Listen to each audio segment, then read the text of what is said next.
Um bom dia, boa tarde, boa noite para vocês que estão nos acompanhando neste momento. Estamos aqui com um novo quadro aqui na Guilda do Bar do Fanfarrão, né? O Papo com Viola e na Taverna. Então nós estamos começando aqui, enfiando o pé na porta, começando com o pé direito, tá? Primeiramente, antes de nós revelarmos aqui os nossos queridos convidados, eu quero convidar vocês a conhecer o nosso canal, conhecerem o que a gente tem feito na guilda, né?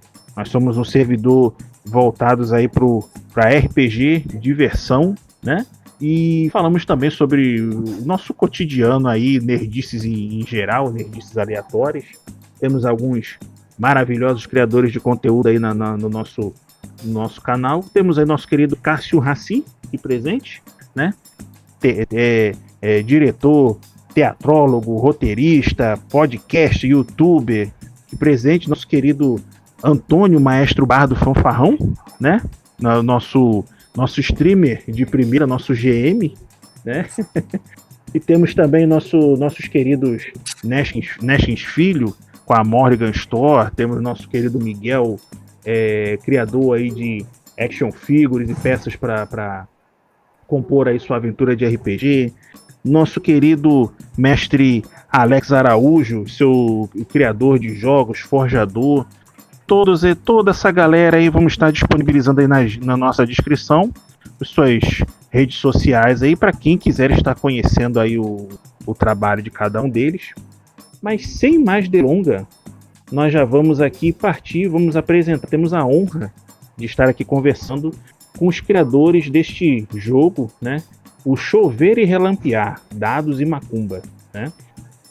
Temos aqui a presença dos queridos Wesley Alves e Marcos Baikal Cristo. Falei certo, Marcos?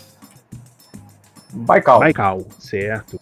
Temos aqui Wesley Alves e Marcos Baikal Cristo. Podem dar um alô aí para todos aí, Wesley, Marcos, Antônio, Cássio. É à vontade, o espaço é de vocês aí.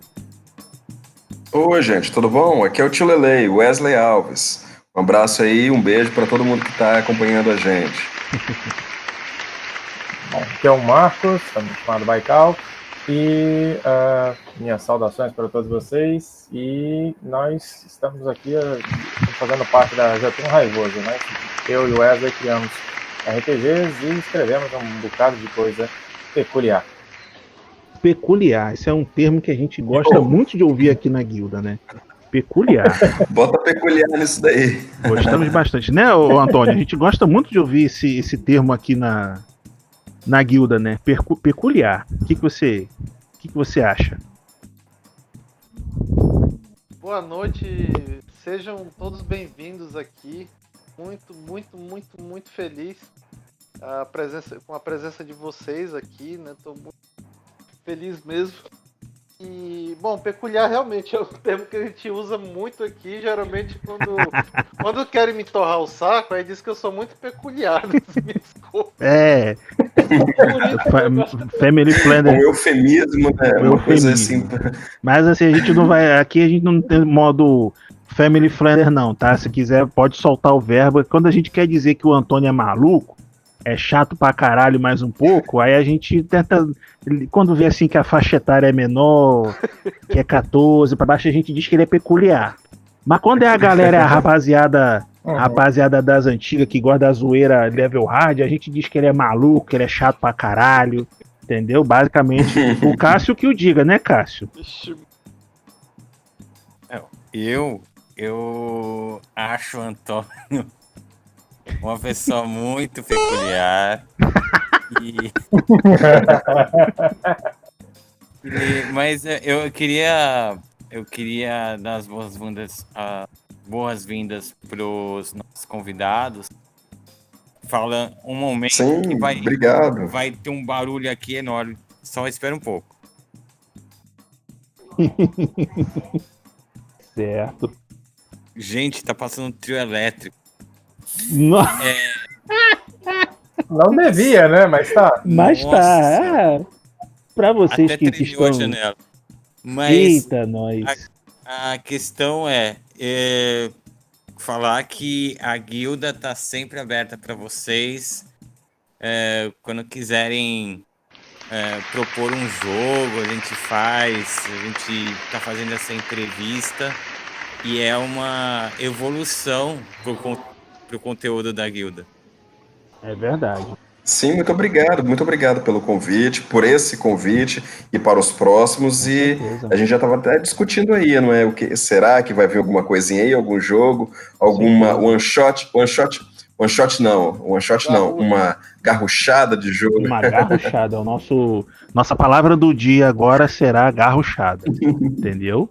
Nós vamos falar a respeito ainda sobre isso. E nós que agradecemos a disponibilidade de vocês aqui, estarem nos ajudando, né, a divulgar não só o trabalho de vocês, mas tá divulgando conteúdo 100% brasileiro, né? Que 100% brasileiro. 100% brasileiro, que o RPG de mesa aqui no Brasil, nesses últimos dias aí de pandemia, né? Tem sido. Nunca se jogou tanto RPG quanto nos últimos anos, principalmente no ano passado. Né? As plataformas digitais aí bombando, né? Discord, Roll20, fora aí outras formas aí que o pessoal interage, aí, Skype. Até mesmo no Telegram também existe agora bot de rolagem de dado, né? Para o pessoal poder jogar via Telegram, tem um MRPG. Então tudo isso aí que nos ajuda, né?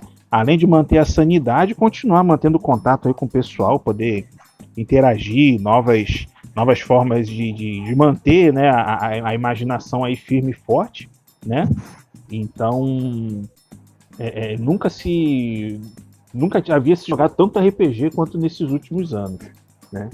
Então, aqui... Sim, porque o afastamento ele não deve ser social, né? Ele deve ser físico apenas, não social. É verdade. Por isso que todo mundo tá voltando a jogar com força aí. É verdade, graças a Deus, né? O pessoal tá voltando a jogar com força. O termo isolamento social é até meio mesquinho na definição de que é socialização, né? Porque a cunhagem dele leva em consideração socialização só a pessoa ir tomar café com os amigos lá na rua, etc. Sendo que há muito tempo socialização cobre a internet. Eu estava até falando isso ontem com o Wesley, que a gente que é um pouco mais trintenário para lá, né? Socializar pela internet há mais de 20 anos, né? É verdade. Então a gente está um pouco familiar com certas coisas daqui desse jeito de jogar online, ou até mesmo conversar, manter contato com os amigos. A gente que não tem mais 20 anos, né? Então já começa a pegando essa época aí de interação virtual aí, que antigamente pra mim era tudo no papel e caneta, né? Muito mal aí, jogavam Final Fantasy e tudo mais. O Antônio, por exemplo, ele na caverna, ele craftava lá com carvão, né, nas paredes e tudo mais, né? Isso aí ele tem registros. Eu fazia live action com o Tiranossauro Rex. Isso, montado jogava música, né? Pegava nele, literalmente. De outro e jogava. Isso. Basicamente. Estilo Stanley Kubrick, né? Jogava o osso pra cima. Exato. Basicamente.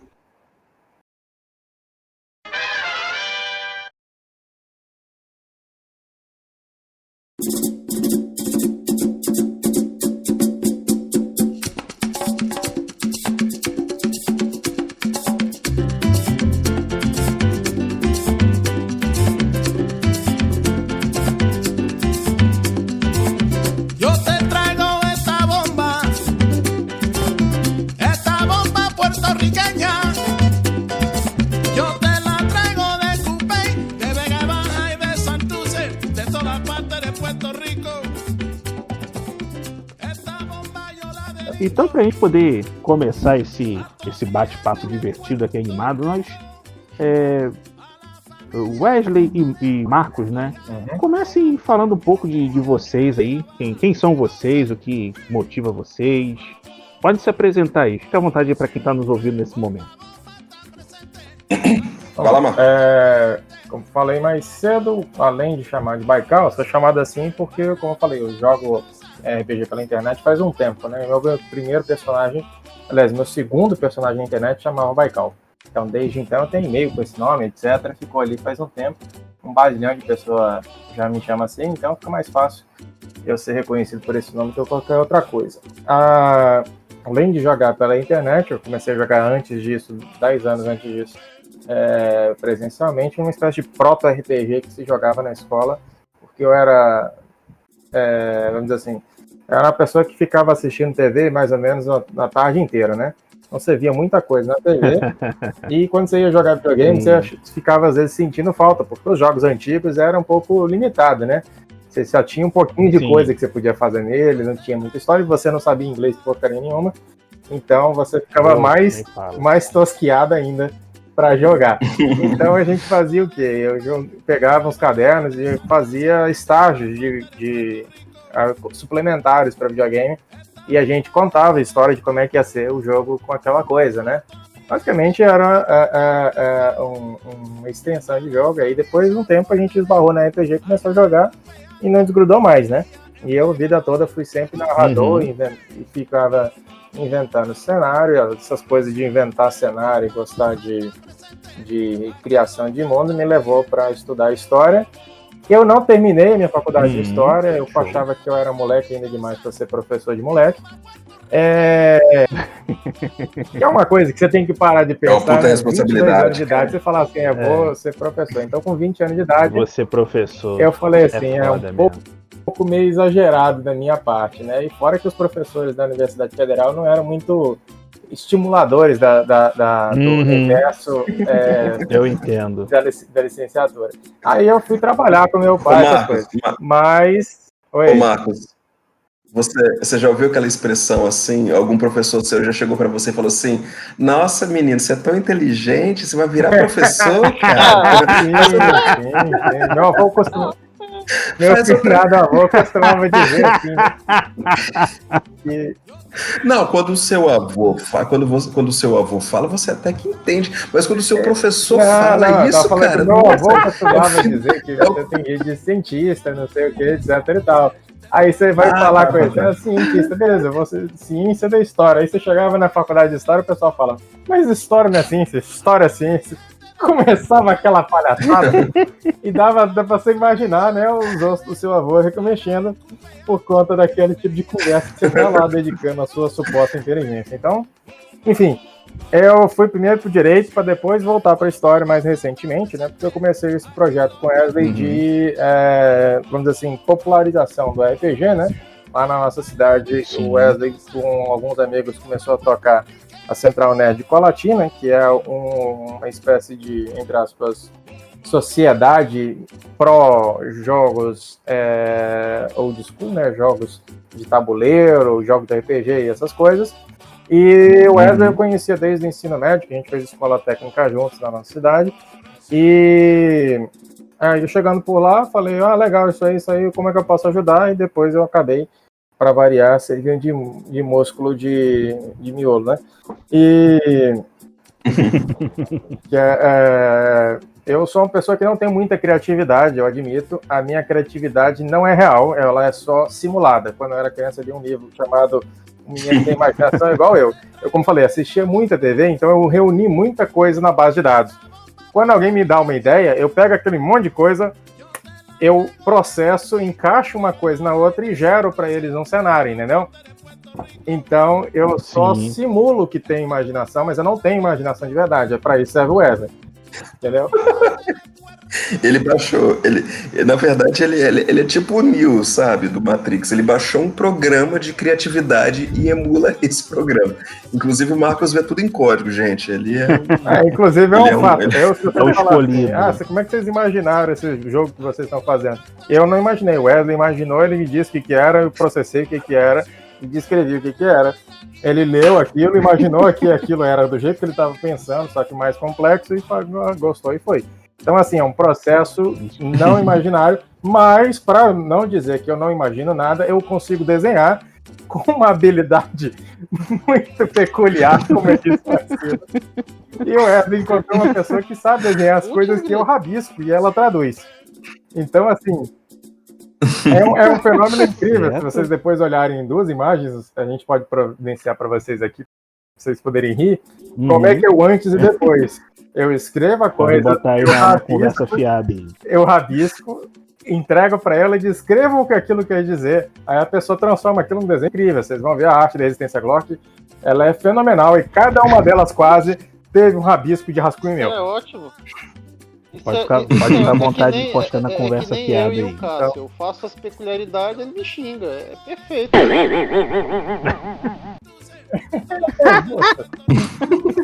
Eu vou pra... É uma simbiose, né? Uma simbiose. Pera aí, rapidinho. Wesley, toca o seu aí, que eu já expliquei demais aqui sobre a minha personalidade. Manda você agora. Então, meu nome é Wesley Alves, atualmente eu sou servidor público e eu sou neuropsicopedagogo e trabalhei muito tempo com... É um grande apoio. É um negocinho. Nossa. Que é um pedagogo que intervém com criança problemática, né? Caraca, eu particularmente não gosto desse... Você é uma espécie de exorcista, então, né? Só que o problema todo criança problemática, nem exorcista devia ser coisa que se invoca diante dessa dificuldade, mas... Você tá ligado naquele filme do Anthony Hopkins, que ele faz um exorcismo, O Ritual? Sim. Eu tô mais pro exorcista do Anthony Hopkins. Eu tô mais, eu acho que pro time dos demônios, cara.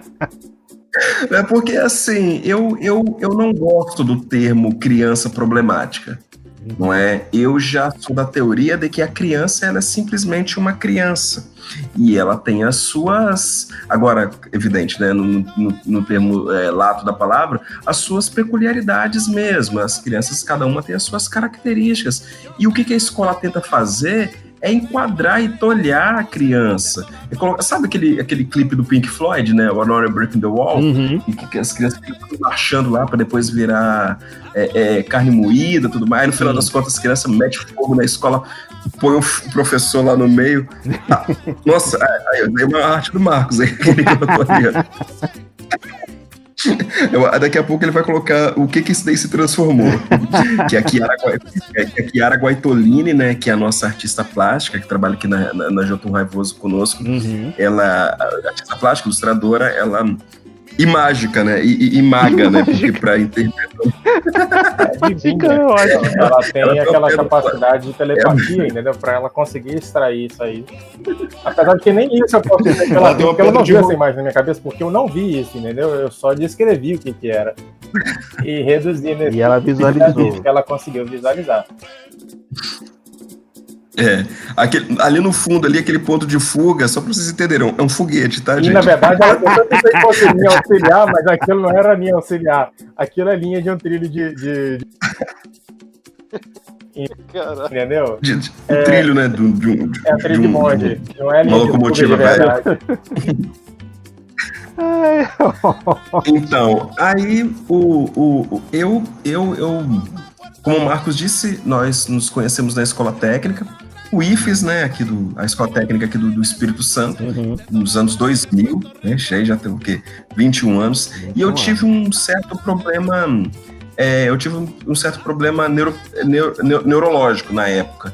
Eu sou diagnosticado como síndrome do pensamento rápido, e eu tinha muita ansiedade, e aí isso acabou que culminou numa gagueira crônica terrível. E eu tive uma sorte tremenda que, ao invés de eu ir para fonoaudióloga, eu fui pro pedagogo da escola. Foi? Né, cara? Você se identificou, né, Antônio? Muita gente você se identificou, né? Mas o seu problema não é síndrome do pensamento rápido, você é síndrome da loucura rápida, entendeu? Em menos de um minuto, várias loucuras em menos de um minuto. É diferente do dele, entendeu? Mas aí o que o pedagogo ele me indicou? Ao invés de eu fazer um tratamento fonoaudiólogo para tratar essa gagueira, eu ia tratar a raiz do problema, que eu não era gago, apenas canalizava, todos aqueles meus problemas se canalizavam na gagueira, era a válvula de escape, na verdade. E ele disse o seguinte: olha, eu vou te indicar aqui o teatro, vai fazer teatro, que você vai conseguir trabalhar essa timidez e essa gagueira. No entanto, o teatro ele era muito expressivo para mim. Já era uma atividade que exigia muito da minha parte. Muito embora eu gostar muito das artes cênicas, né? Agora, para mim, não. Para mim já era difícil demais. Aí daí, antes dele desistir da minha pessoa, ele falou assim: olha, então tem um pessoal ali jogando RPG. Mas jogar RPG, talvez você consegue começar a interpretar personagens. Porque, veja bem, o que a gente estava querendo fazer era que quando eu tivesse essas crises emocionais, crises de gagueira, crises de ansiedade, eu deveria criar uma persona e essa persona enfrentaria os problemas por mim. Não é? Então, o teatro, ou no final das contas, o RPG, ele iria me ajudar bastante nisso daí. E daí, eu acho que eu desde 2000, nos anos 2000, já trabalhando nessa parte aí, dessa interpretação de personas, já me perdi nos meus personagens, já nem sei mais quem eu sou. E daí eu falei, poxa, eu acho que eu devo, cara. Na época que eu mais precisei, alguém me ajudou, eu acho que eu devo isso aí pro universo, eu vou seguir esse mesmo caminho. E é o que eu tô fazendo, eu procuro crianças problemáticas, entre aspas, e como eu disse, eu detesto esse termo, são crianças que não se enquadram, né? São crianças com as suas características, e a gente tenta trabalhar o RPG com elas. Então, aí conversando com o Marcos e tudo mais, eu falei, poxa, Marcos, a gente precisa de um sistema, algo bem lúdico e tudo mais, que seja bem infantil, mas que tenha uma pegada bem sarcástica, assim, assado. Aí foi quando a gente foi quando nós criamos o Resistência Glork, que é o nosso primeiro financiamento coletivo, nosso primeiro livro já financiado, quase 200%. Faltou R$40, faltaram R$40 para bater 200%. E aí a gente está entregando os livros e tudo mais. E agora, finalzinho do ano de 2020, quase que um insight aí, eu me deu essa ideia de escrever um outro jogo, que é o Chuveiro e Relampear. Aí falei com o Marcos, tô com essa ideia aí assim, dessa forma e tudo mais, passei algumas diretrizes e se vira, agora o filho é teu, agora sua vez de criar aí, faz a sua mágica aí. Excelente, mas agora que muito interessante. Desculpa. Eu e o Wesley somos pessoas que tivemos problemas e resolvemos nossos problemas jogando RPG. Eu faltando imaginação para poder melhorar. E ele com muita, né? E ele com excesso de coisa na cabeça. É peculiar isso aí. Eu tinha uma característica quando eu era pequeno que era justamente o oposto dele. Eu ficava olhando pra parede porque não tinha nada na cabeça. Então, se você me deixava parado, eu ficava olhando na parede sem pensar em nada, né? Então, era meio que diferente, mas parecido no fato de que a gente acabou achando na RPG uma forma de cobrir, né, certas lacunas que a gente, nem todo mundo vem de, entre aspas, completo, igual às vezes parece ter a sociedade, e na verdade, se você parar para pensar de perto, esse indivíduo completo nem existe, né? Então, agora algumas pessoas da sociedade acabam marcando como incompleto, né? E o RPG mostrou pra gente, pelo menos, que na parte para justamente se reunir com outras pessoas e cobrir essas lacunas é uma ferramenta interessante, né, para você se aproximar das pessoas. Não, demais, cara, uma ferramenta mágica, não é?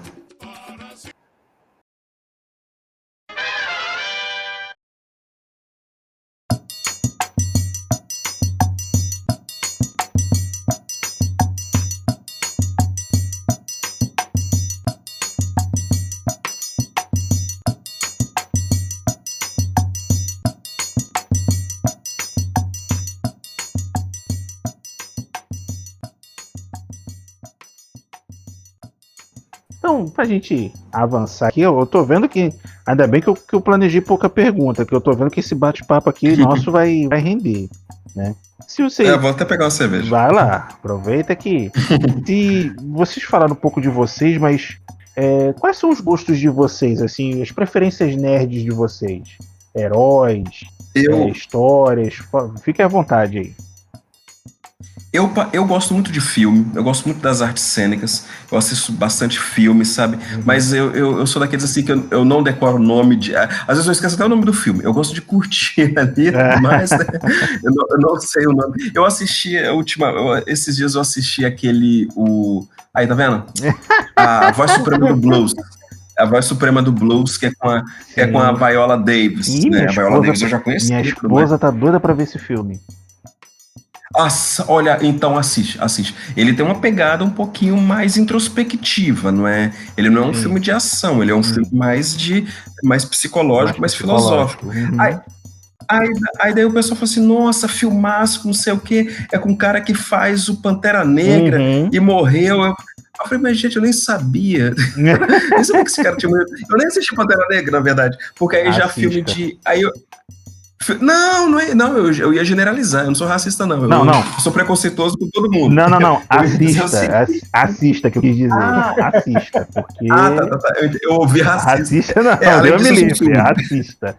Que é muito bom. Não, cara. eu ia dizer o seguinte, não, é porque eu particularmente eu já não gosto de filme da Marvel, DC. Eu assisti lá o Batman e o Coringa, eu gostei muito, né? Uhum. E o Coringa é tipo uma síndrome de Estocolmo, que você quer ir embora do cinema, mas você quer ficar, né? É aquele credo que delícia. O do Joaquin Phoenix, né? Sim. Eu gosto muito de filme, eu gosto e não sou muito chegado em anime, não sei porquê. Eu acho que o último anime que eu assisti foi Yu Yu Hakusho. Mas bom. E Assisti um bom, pelo menos. E o meu hobby favorito. Isso é desenho da Eita! boa. Direto do túnel do Boa. Desenho da manchete. Que anime? Direto do túnel do tempo. Os desenhos da manchete, né? Sim. E meu hobby favorito mesmo é o RPG. Eu gosto de baixar um monte de RPG, principalmente no Dungeons, estudar os RPGs. Uhum. Adoro os sistemas da Coisinha Verde. O Might Blade, para mim, é uma inspiração. Might Blade não, na verdade, todos. Eu ia falar eu ia dizer o seguinte, na verdade, o Coisinha Verde, o Thiago Jungs, é uma inspiração para mim. O cara escreve muito, o cara escreve com qualidade, é um cara muito legal também, uma alma bem bem caridosa e tudo mais. Uhum. E o meu hobby favorito é esse daí, né? Filmes, séries, artes cênicas de modo geral, e ler bastante RPG, porque jogar tá difícil. Então é só você colar aqui em nós que seus Entendo. problemas serão resolvidos. Solucione seus problemas. Aí, Solucione. O convite Vem já foi aqui e feito. jogue. O convite já Aí, foi tá vendo? feito. O convite já foi feito. muito obrigado. Vou aparecer sim. E você, querido Marcos, fale um pouco aí do que te inspira, o que você gosta aí, quais são seus heróis, Então, seus gostos, suas nerdices. Eu não exatamente sou muito padrão nessas coisas assim, né? Porque eu meio que nem o Wesley, eu assisto bastante coisa e não decoro muito nome, mas eu não decoro nome nenhum de praticamente coisa nenhuma. Eu só sei eles eventualmente. Aí eu vi muita televisão na vida já, né? Então, se tiver alguma coisa passando, eu assisto. Pode ser o quão ruim que ela for, eu vejo. Geralmente até o final, a não ser que ela seja tão ruim hoje em dia que eu já consigo dizer, porque com o tempo você vai ganhando uma percepção técnica, né? Então você vai vendo uma coisa ruim, uma coisa decente e uma coisa fenomenal. Então você vai percebendo a diferença entre elas. Então, por exemplo, você... Não, Marcos, é que você percebeu que você já tá com uma idade avançada e você já tem mais tempo pra perder, cara. Isso aconteceu comigo na escola, Wesley. Aconteceu comigo na escola. Você vai pra escola e eu, como eu falei, eu não tenho também muita memória visual, né? Então eu não lembro das coisas direito na escola. Mas eu lembro dos fatos que aconteceram. Então, você vai para uma escola e você vai vendo aula na primeira série, segunda série. Quando você chega na terceira série, na quarta série, você já começa a ver os erros do professor. No meu caso, eu começo a perceber. Então, quando eu cheguei na oitava série, eu já era crítico de professor, entendeu? Eu já sabia qual professor tinha o negócio. Eu já sabia, por exemplo, trapacear sem ser colar, entendeu? Porque você sabia quando o professor tinha um ponto fraco, então você presumia que ele ia fazer. Eu virei especialista, por exemplo, em tirar nota 6. Eu passei a escola técnica inteira sem pegar uma recuperação, só porque eu sabia como tirar 6, porque você sabia exatamente qual que era o bug que o professor tinha, que você podia fazer aquilo que você não precisava estudar. Então... É um bug na Matrix, né, no caso. Então, É o gato preto. Era o Era gato o preto. déjà passado. vu do gato Eu preto. sempre gostei devido a jogar RPG também, mas também pelo próprio fato de ser um pouco despreparado para viver no presente, né?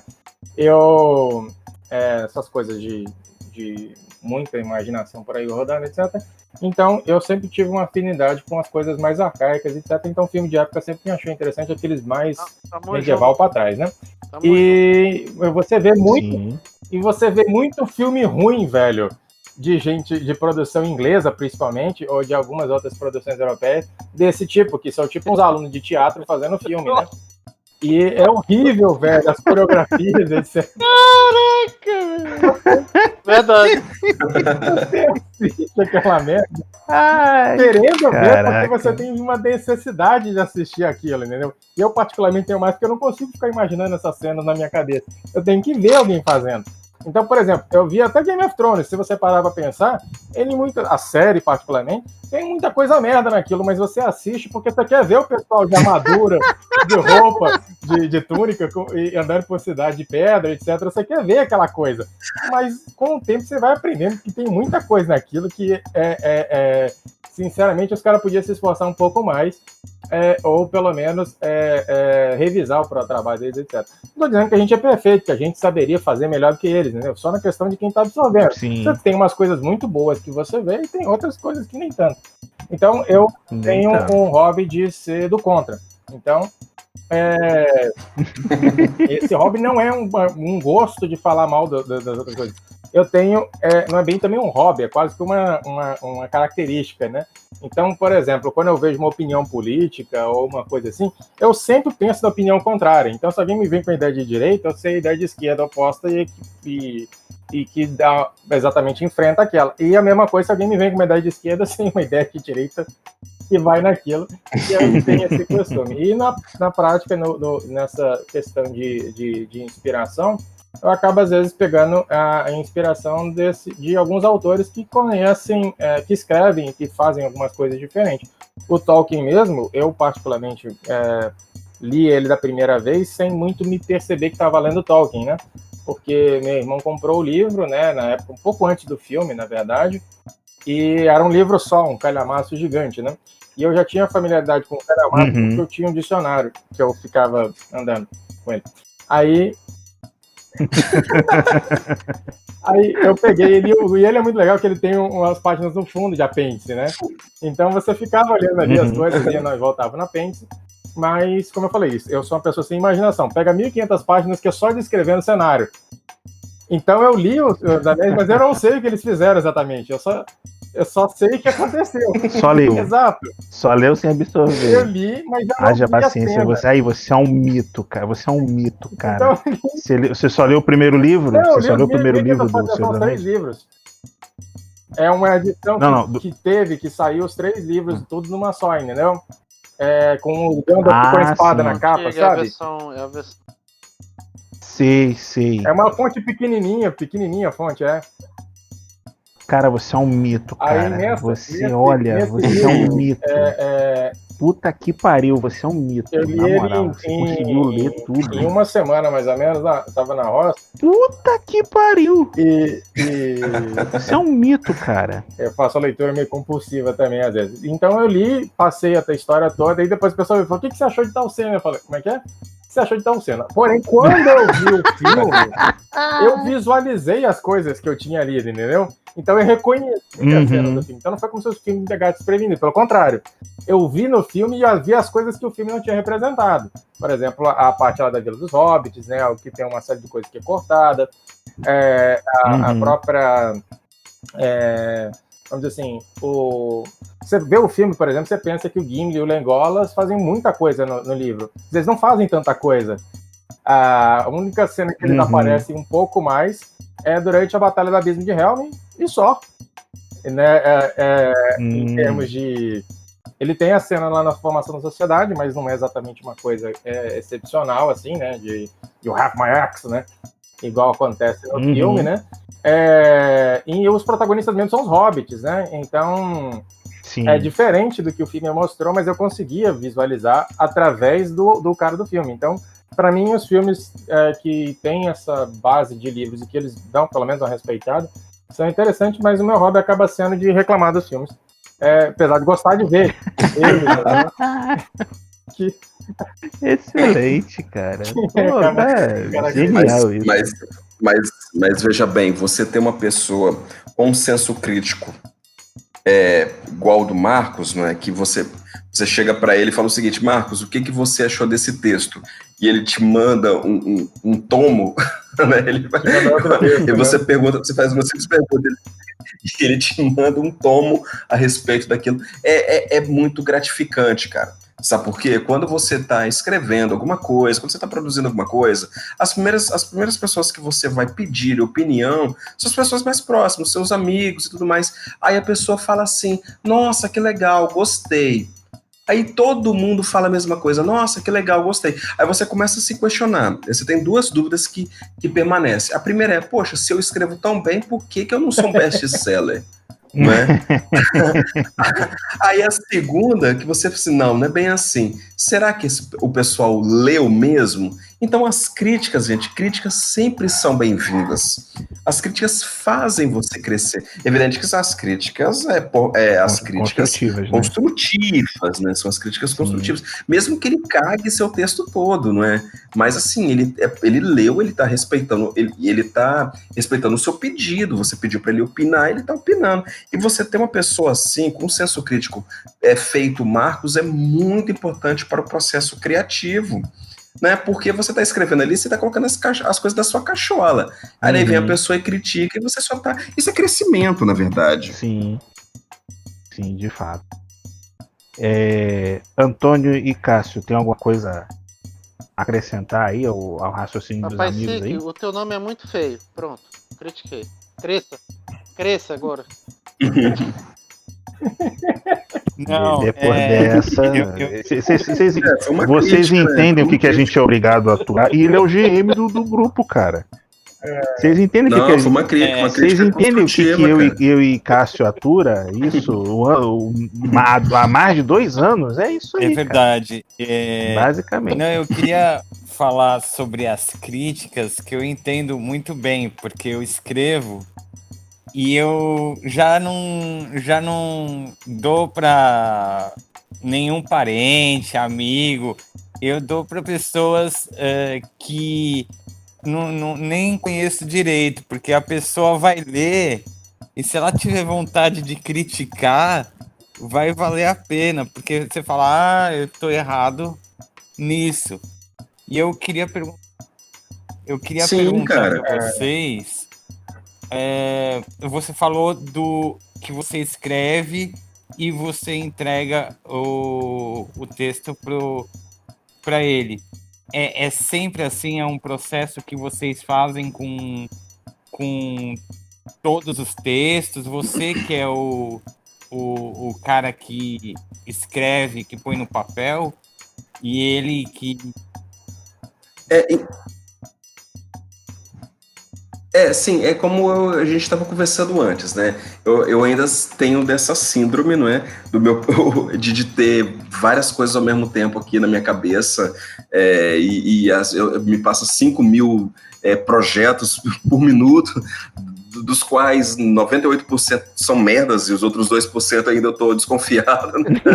E assim... E geralmente é isso. A gente tem 2 projetos, um que já foi financiado e agora o outro em financiamento coletivo, que é o Chuveiro e Relampiar.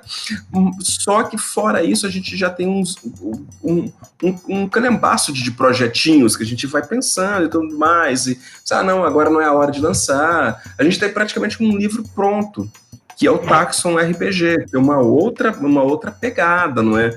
E tudo isso sai aqui da minha cachola. Sai da minha cachola, mando pro Marcos. Geralmente eu mando aí em 7 páginas e o Marcos me devolve 200, porque ele vai preenchendo as lacunas e tudo mais. E assim, geralmente é nesse processo. Só que o Marcos tá andando aí escrevendo algumas coisinhas. Você escreveu o Zou Quest, né, Marcos? que é algo meio que eu não participei em O nada, ZQuest né? eu fiz numa Game Jam de uns portugueses aí, na verdade você participou numa coisa, como eu falei, eu não faço nada sozinho, só a reação, né? Então o Wesley pegou e falou assim, Marcos, tem esse negócio aí que tem fazendo um Game Jam e representa a Jotun pra gente lá. Aí me jogou no negócio, eu caí e fiz, entendeu? Eu fiz isso 2 vezes, inclusive. Eu fiz dois jogos em 24 horas lá, desse jeito. Então, o ZQuest a gente pegou e fez um RPG em que você pode ser qualquer criatura animal. E eu dei a ideia para ele um pouco antes, de fato. Eu falei assim, tive essa ideia, porque a gente criou o Taxon e criou o Resistência Glork, que são todos em que você não joga com humano, joga uma coisa que é mais bicho do que humano. E aí eu falei, bom, teoricamente você pode jogar com qualquer bicho, né? E tem várias histórias, né, que eu fui, como eu falei, eu tenho essa biblioteca de filmes bons e ruins na cabeça, né? Então você tem um monte de história em que o protagonista é um animal, né? Você tem lá o Formiguinhas, que é o personagem formiga, você tem não sei quantos filmes de cachorro, etc e tal. Aí veio a ideia e eu escrevi isso aí, mas normalmente o processo é esse, porque, como eu falei, a imaginação não é do meu pertencimento. Agora, uma outra coisa engraçada do que alguém falou mais cedo é que, justamente, eu sou conhecido por ser chato, porque mesmo aquela pessoa que me conhece há tempo manda um troço para mim, eu continuo sendo do contra reclamando dele. Então, eu não sou aquele tipo de pessoa que precisa ter aquele cuidado de não mandar, porque a pessoa não vai responder para não te ofender, porque eu não considero ofensa quando eu falo uma crítica razoável, né? E, por sua vez, a pessoa já me conhece há um tempo e sabe que se ela não quer me escutar falando coisa do contra, é melhor não mandar, entendeu? Então, eu tenho essa forma, mas geralmente o processo é esse. O Wesley escreve a centelha do projeto, né? E eu encaixo com um monte de informações, gero para ele um retorno e também critico a ideia, né? Como o Wesley falou, às vezes ele me dá uma ideia, às vezes eu falo assim, olha, isso aqui talvez não tenha isso. Ou então mesmo aquela questão, né? Pô, essa ideia é legal, mas atualmente tem 50 pessoas escrevendo a mesma coisa, né? Então, às vezes não é a coisa. Tem, legal, pensei num jogo de zumbi, né? Mas puta que pariu, né?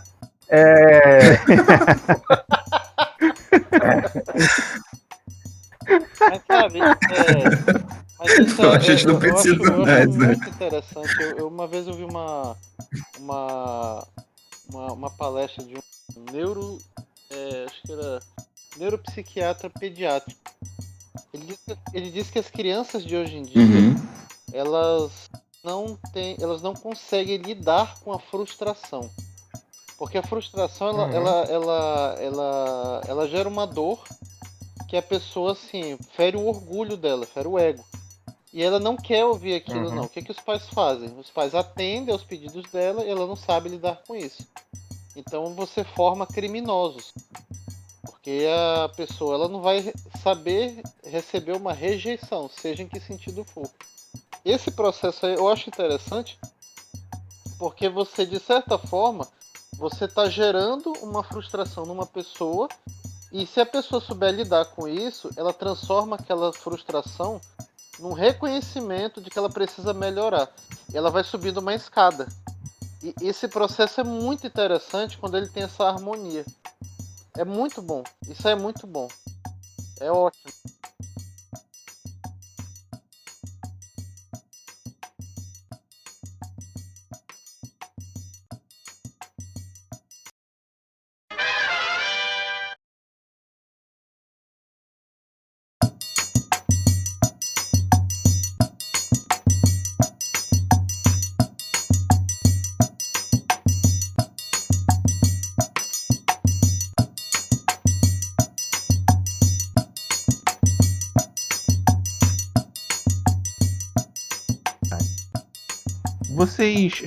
Vocês já falaram, né? Sobre. Agora vamos para mudando aqui a terceira pergunta do nosso podcast. Vocês já falaram como o RPG entrou na vida de vocês, né? Já comentaram aí que eles aprenderam bastante. Mas mais especificamente, que tipo de RPG que vocês gostam? Qual o estilo? E qual o sistema assim que vocês mais gostam, né? E o que vocês ou menos gostam ou detestam, né? E complementando também a pergunta, qual assim que vocês usaram como base ou como inspiração para poder criar esse jogo de vocês aí, o Chover e Trovejar? Chover e Relampear. Chover e Relampear, perdão. Chover e Relampear. Posso Manda ver. começar, Marcos? Então, o meu sistema Mater, né, o que eu comecei a jogar mesmo, foi o Vampiro à Máscara. Olha, segunda edição, rapaz. Rapaz, ó, segunda edição, o Vampiro já vai pra quinta edição, rapaz. A gente tá ficando velho, hein, Marcos? Fazer o quê, né? Não fala essas E coisas assim, que atrai, cara. Não diz que tá ficando velho. não atrai. Tá maduro, tá Verdade. experiente. Tá só assim mesmo. Velho Exatamente, sou eu estou- eu já aceitei. E eu gosto muito, assim, eu gosto muito de sistemas. O meu favorito mesmo é o Vampiro à Máscara. É o jogo que eu mais conheço, que eu mais estudei, que eu mais tenho material e tudo mais. Que eu mais joguei também. E então isso abriu portas para a vertente mais narrativista dos jogos, não é? Aí, lá no começo eu disse que eu sou um pesquisador de sistemas e cenários e jogos de modo geral. Eu gosto muito, atualmente, eu gosto muito mesmo dos jogos do John Boyega. Eu adoro os trabalhos do John Boyega. Principalmente o Terra Devastada, que é o carro-chefe dele, o Abismo Infinito, tem a Trama, tem mais qual? Abismo Infinito, a Trama, tem o Mundo Perfeito também. Eu estou esquecendo alguns aí, mas que seja. São esses aí os meus favoritos. Porque o John Boyega, ele é uma inspiração para mim, eu gostaria de seguir, né? Eu gostaria de tê-lo como... Aliás, eu tenho ele como exemplo e gostaria de escrever RPG como ele escreve, que são jogos, são experiências minimalistas e totalmente simples, não é? E narrativistas. O Marcos falou assim, pra que mais um jogo de zumbi, né? A gente tá tentando aí, mas o Terra Devastada, a pegada dele é zumbi, é de sobrevivência. E você cria o seu personagem quase que como um currículo, você não fica preenchendo bolinha lá, né? Você cria um currículo, não é? E eu gosto muito disso. A trama mesmo, você joga com uma pessoa que tem uma conspiração aí e tudo mais, você, digamos, vamos supor, reptilianos existem, e você monta aquela coisa clássica, né, um quadro, e vai ligando os pontos com aquela linha de lã, e vai montando a sua conspiração. Então, assim, são recortes bem pequenos, minimalistas, só que isso te dá uma potência para você desenvolver, não é? Porque como o jogo é mínimo, você consegue produzir muito mais. Ele não é aquela coisa grandiosa como um D&D da vida, que só que é engavetado, né? Você não tem para onde construir nada, né? Então os jogos que são pequenos, minimalistas, não, as lacunas fazem com que você cresça ali no jogo. Então a minha pegada é mais o jogo minimalista e narrativista. Adoro esse tipo de jogo. E o Resistência Glork, principalmente o sistema, a gente teve as principais experiências, não, como é que é? Modelos, principalmente o Might Blade, né, que a gente gosta muito do Might Blade também, e também essa pegada aí do Terra Devastada, que você tem que criar os seus atributos, né? E eu não gosto muito de D&D, não, cara.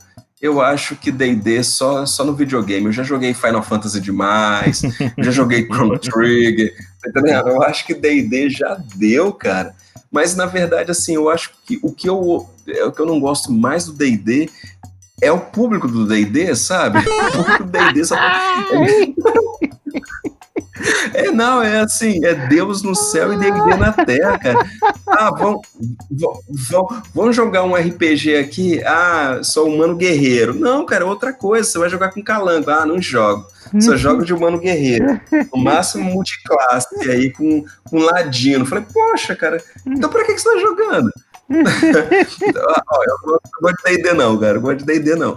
Na verdade, eu não gosto de D20, cara. Você falou que D20... não chegar, não. Joguei muito tempo Tormenta, tá? Joguei muito tempo Tormenta, gostando muito do cenário, de Arton, mas eu cansei, cara. Capa e espada não dá pra mim mais não, bicho. Pra começar a capa. Mas sou eu, tá? Né? Opinião Capa minha. no D&D só tem a espada e o CA, né? Que aí você geralmente e vai pra lá. A capa é coisa de sei lá, como é que chama aquele outro? Ravenloft. Ravenloft rouba um pouquinho de capa. Tá Rouba um pouquinho, mas essa é vampiro. Opa! Mas... Fala em Ravenloft perto do bardo, não, que ele chora. Mas chora de angústia ou de emoção? Meu Deus! As duas coisas. Terror, cara, adoro terror. As duas coisas.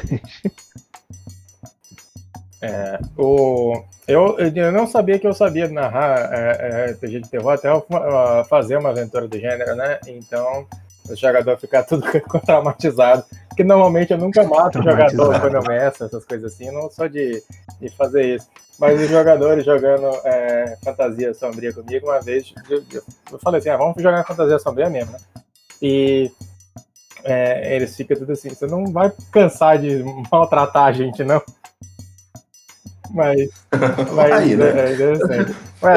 Eu não sei se eu cortei você aqui, você estava tocando ali, eu só queria comentar esse ponto da capa, você acabou. Não, já tinha acabado já. Bom, eu sou, por outro lado, o oposto do Wesley, para variar, eu sou jogador de GURPS, né? Eu comecei jogando no... Você pode repetir? Você pode repetir por jogador de GURPS, né? Eu tinha o costume, como eu tenho esse negócio de ficar analisando, meu irmão chegava para mim e perguntava, Marcos, tal pessoa tem quantos pontos? Entendeu? Aí eu estimava as habilidades da pessoa, fazia ficha de personagem na cabeça e falava para ele quantos pontos a pessoa foi feita. Mas isso no GURPS terceira edição, né? Na quarta edição eu não peguei, porque a gente já tinha um tempo já que não demorou pra cacete pra chegar a quarta aqui, né? Então, mas eu comecei com 3DT porque eu não conhecia o jogo, né? Você tem que se esbarrar num RPG para começar a jogar, né? Então, o que eu esbarrei foi num 3DT comprado na banca de revista que meu irmão trouxe. Eu não demorei muito para ter que fazer os meus hacks do 3DT, porque não era suficiente para mim. E depois de um tempo chegou o Mini GURPS na nossa mão. A gente comprou ele, e o Mini GURPS ele não te ensina a fazer um personagem de GURPS, ele mal serve de fast play para GURPS, mas ele te coloca ali no caminho do mal, né? E aí eu peguei o módulo básico, encapei ele no plástico para poder usar um bocado e jogamos por muito tempo campanha de GURPS Fantasy e tal. E a gente também chegou no Tormenta, eventualmente, né? Trouxe um GURPS Tormenta por muito tempo também. E eu cheguei a mestrar D&D, mas eu mestrei D&D só para o meu irmão, porque como são dois irmãos, né? Você acaba... meu irmão não conseguiu jogar com os meus amigos da escola, né? Porque, evidentemente, muito mais velho do que eles, não dava certo, né? E ele achava eles imaturos, não sei o que, etc. E eles achavam ele apelão. Então, os dois estavam certos, né? Aí... fazer o quê? Aí, eu lembro uma vez que meu irmão tava jogando com eles GURPS, tipo super-heróis, né? E ele tava... A gente jogava de madrugada, assim, né? Moleque e tal. E ficava todo mundo na casa do outro lado e jogava madrugada fora. Era 2 horas da manhã, meu irmão começou a descrever uma ação, todo mundo dormiu, inclusive eu, até ele terminar de escrever a ação. Que sacanagem.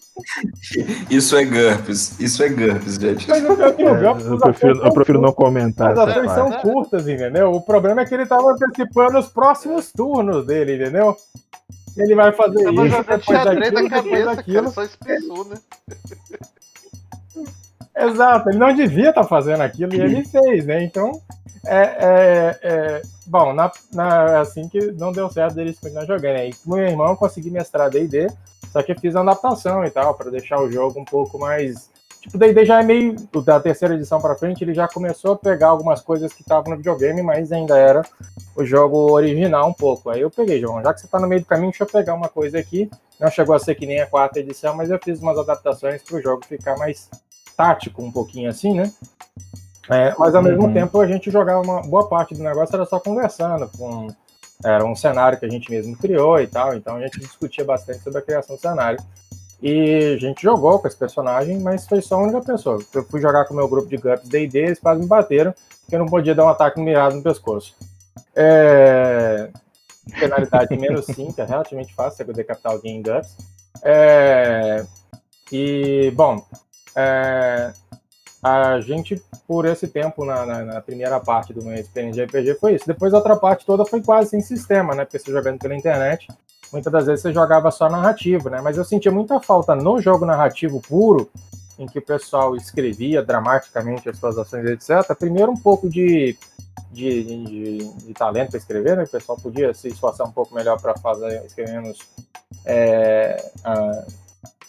tosco o trecho, né? Mas a falta de uma mecânicazinha para deixar o jogo uma simulação, né? E não uma mera contação de história pura, né? Porque se as pessoas fossem contadores de história bons, era uma coisa, né? Mas como eles não são, eles não sabem como colocar uma nuance na história às vezes. E não precisa ser um bom contador de história para você jogar RPG. É para isso que existe o sistema, para deixar mais fácil. Então, quando você vai jogar um jogo narrativista, que tem aquela mecânica tipo do Apocalipse, né? Que você joga 2 dados e que também está no 2d6 do Nitro, e aí você pode dar certo, pode dar errado, pode dar mais ou menos, você meio que modera isso aí, mas eu ainda prefiro um jogo que é que nem GURPS mesmo, que é simulacionista. Agora, o nosso jogo aqui não é isso, né? O nosso jogo, a única coisa que ele pega do simulacionismo, que é o que eu combinei ali com ela, é justamente que a gente tenta prezar pelo balanço, entendeu? Então a gente tenta, quando o Wesley me apresentou as fórmulas iniciais que ele tinha pensado para o jogo, nessa inspiração que ele falou para vocês, falei, Wesley, a gente precisa balancear isso aqui, porque senão fica quebrado, né? E eu prefiro jogar quando o jogo tem essa medida, porque isso meio que facilita o acordo, que eu chamo, entre os jogadores e o narrador, entendeu? Eu, como frequentemente narrador, gosto de deixar esse acordo claro para que os jogadores saibam o tamanho do risco que eles estão assumindo em cada ação. É importante também que os jogadores saibam que a ação tem risco, né? Então, eu prefiro isso porque, como falaram mais cedo a gente aqui, o mestre coloca um problema para os jogadores precisam pensar uma solução. Às vezes, no narrativismo, a solução o jogador cria e ele não precisa nem ter dúvida se está certo ou errado. Ele jogou o dado, ele está certo, entendeu? Então, eu prefiro, às vezes, a mecânica que dá ao mestre essa decisão final, mas que ele faz isso de uma forma, entre aspas, justa, né? Ou seja, dentro de um pacto que ele estabeleceu com os jogadores. Então, uma das coisas que a gente propõe no nosso sistema é que o narrador e os jogadores cheguem nesse negócio. Então, o jogador e o narrador podem argumentar sobre as coisas na ficha dele, dizendo, olha, mestre, eu acho que o meu predicado se aplica nessa situação. Por quê? Por causa disso e aquilo. Então, eu quero fazer meu teste usando os miolos em vez do Mook, no caso do Resistência Glock, né? Porque eu vou usar uma alavanca, né? Eu não vou utilizar a força bruta. Então, beleza, você vai usar os miolos em vez do Mook. Então, a ideia é um jogo em que você vai estar combinando um acordo com os jogadores nisso. Nesse nosso jogo novo, o Chover e Relampear, a nossa ideia é trazer isso para um outro nível também, para que a gente estabeleça com o acordo inicial a nível da fantasia, ou mais ou menos como é que vai ser os aspectos da ficção. Porque suponho que você está jogando com um pessoal que quer praticar um jogo em que o mundo é bastante fantástico, com um monte de, além das coisas espirituais que estão previstas na própria religião, na forma como a religião descreve o mundo, um jogo um pouco mais fantástico, com fantasmas mesmo assombrando casas e coisas assim. Eles podem definir que isso vai acontecer no jogo deles, entendeu? Ao passo que se eles quiserem fazer uma coisa mais de acordo com aquele saber estabelecido pela crença que a gente vai estar apresentando ali de forma simplificada no jogo, eles vão poder jogar daquele jeito também, entendeu? Ou então de acordo com alguns aspectos específicos, por exemplo, mais puxado pro candomblé mesmo, com as entidades africanas e por aí vai. Ou então, por outro lado, uma coisa mais só mundo espiritual mesmo, sem exatamente deuses envolvidos, né? Além do criador e tudo mais. Então a gente vai deixar o jogo combinável entre as partes, né? Que eu acho que é um ponto bastante importante. Você vai jogar, você não tem que ficar preso no livro de jogo que você vai fazer. E, na verdade, o hack, né, que acaba surgindo para mim, é uma coisa natural, né? Então, mesmo o GURPS, que é um sistema que a gente costuma brincar dizendo que ele é mais real que a realidade, ele cabe um pouquinho de hack, porque você faz um ajuste, né? Você às vezes não quer botar uma penalidade calculando a velocidade relativa do camarada, mais a distância exata dele, para poder fazer um disparo de arco e flecha, né? Mas, se você quiser, você pode. Tá lá, né? Isso aqui é uma das coisas legais que tem no GURPS. A gente não pretende fazer o GURPS de novo, porque seria um trabalho inútil. Mas a gente pode combinar, por exemplo, se você tem um grupo de pessoas que sabem mais ou menos como é que funciona. Por exemplo, imagina um grupo de jogadores que todos eles são praticantes de MMA. Eles podem acrescentar na narrativa deles, durante as cenas de luta, alguma coisa a mais do que o mero ataca, joga o dado, vê se acerta e pronto, entendeu? É interessante para eles poderem fazer isso se eles quiserem. Então, o que a gente propõe no nosso sistema é que isso seja passível de ser colocado através justamente da mecânica que a gente chamou dos predicados e dos pitacos também, né? Que é o nosso elemento extra, bem narrativista, que a gente botou aqui, e que é bem frequente, na verdade, só não é chamado assim hoje em dia nos RPGs.